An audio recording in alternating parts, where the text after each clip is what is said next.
Baik, bismillahirrahmanirrahim. Assalamualaikum warahmatullahi wabarakatuh. Perkenalkan, nama saya Arfian dengan NIM 20090650113. Prodi Ekonomi Pembangunan kelas A angkatan 2020.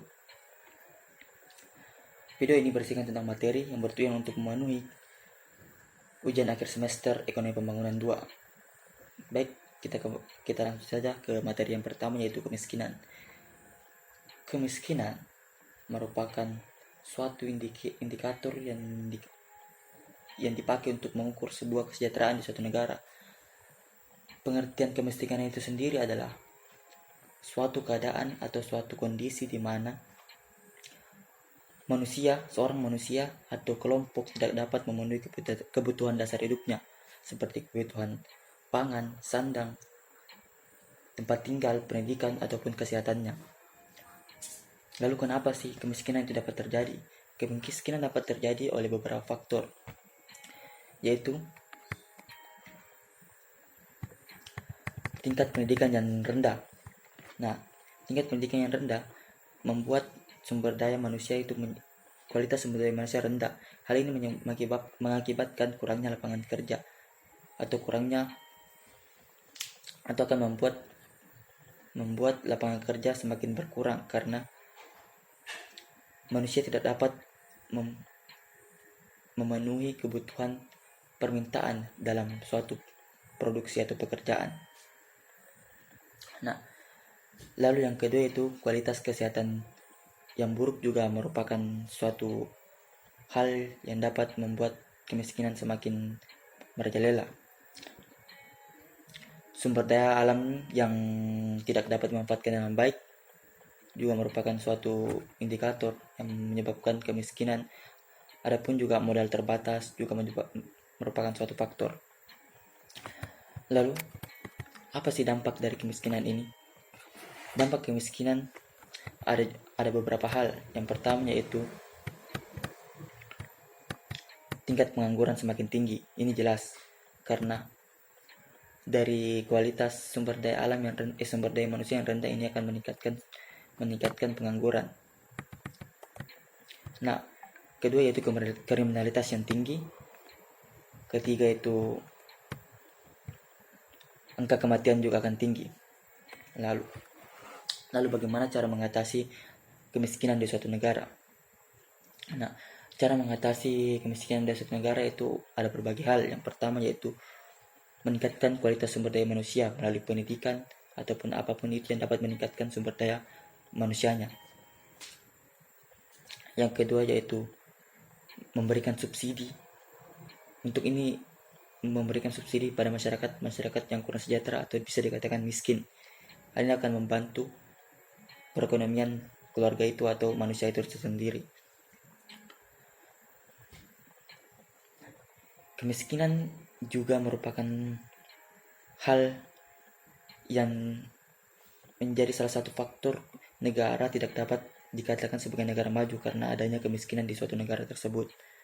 Kemiskinan harus diberantas karena ini sebagai faktor untuk meningkatkan sebuah perekonomian atau pertumbuhan ekonomi di suatu negara.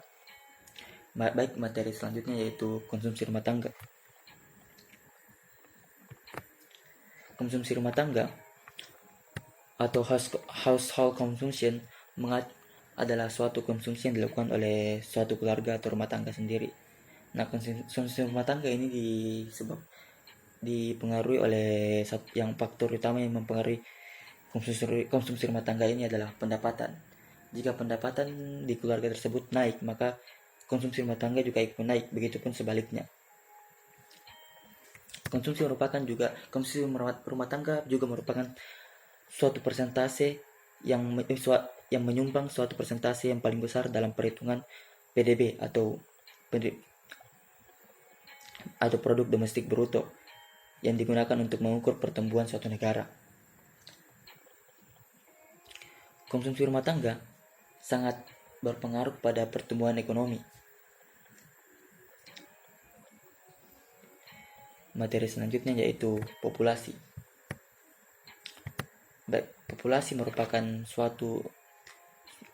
merupakan jumlah banyak kurangnya penduduk di suatu wilayah atau suatu negara.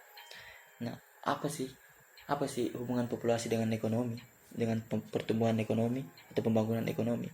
Nah, populasi berhubungan sangat mempengaruhi suatu pertumbuhan ekonomi karena populasi karena pertumbuhan populasi akan meningkatkan juga pertumbuhan ekonomi. Jika pertumbuhan populasi itu dapat direncanakan dengan baik. Lalu apa sih yang menyebabkan tingkat populasi semakin tinggi? Tingkat populasi semakin tinggi disebabkan oleh pertama yaitu angka kelahiran yang semakin tinggi dan angka kematian yang rendah. Tingkat populasi juga disebabkan oleh transmigrasi yang dilakukan oleh masyarakat. Lalu apakah populasi ini baik atau tidak kepada suatu pertumbuhan ekonomi di suatu negara? Menurut saya, populasi dapat menyebabkan dua hal, baik dan buruk. Pertama, baiknya, jika populasi semakin tinggi, maka tingkat konsumsi juga semakin tinggi. Nah, jika tingkat konsumsi semakin tinggi, maka tingkat produktivitas atau tingkat investasi juga semakin tinggi. Hal ini akan menyebabkan pertumbuhan di bidang ekonomi suatu negara. Lalu buruknya yaitu dampak buruk yang disebabkan oleh populasi ini jika tidak bisa dimanfaatkan dengan baik, yaitu pertama, pengangguran di suatu negara semakin tinggi. Hal ini jelas akan mengurangi pertumbuhan ekonomi suatu negara. Lalu bagaimana kita mengatasi pertumbuhan ekonomi dengan baik? Pertama yaitu kembali lagi sumber daya manusia itu sendiri.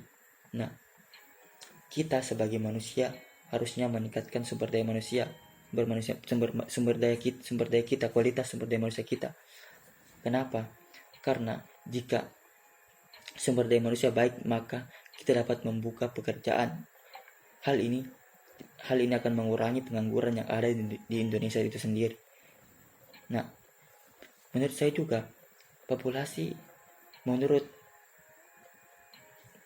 dapat di Indonesia juga akan semakin tinggi ke depannya, dan ini akan menjadi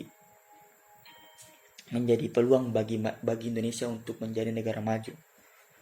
Tinggal bagaimana kita atau pemerintah menghadapi bonus populasi ini, atau bisa dibilang bonus demografi.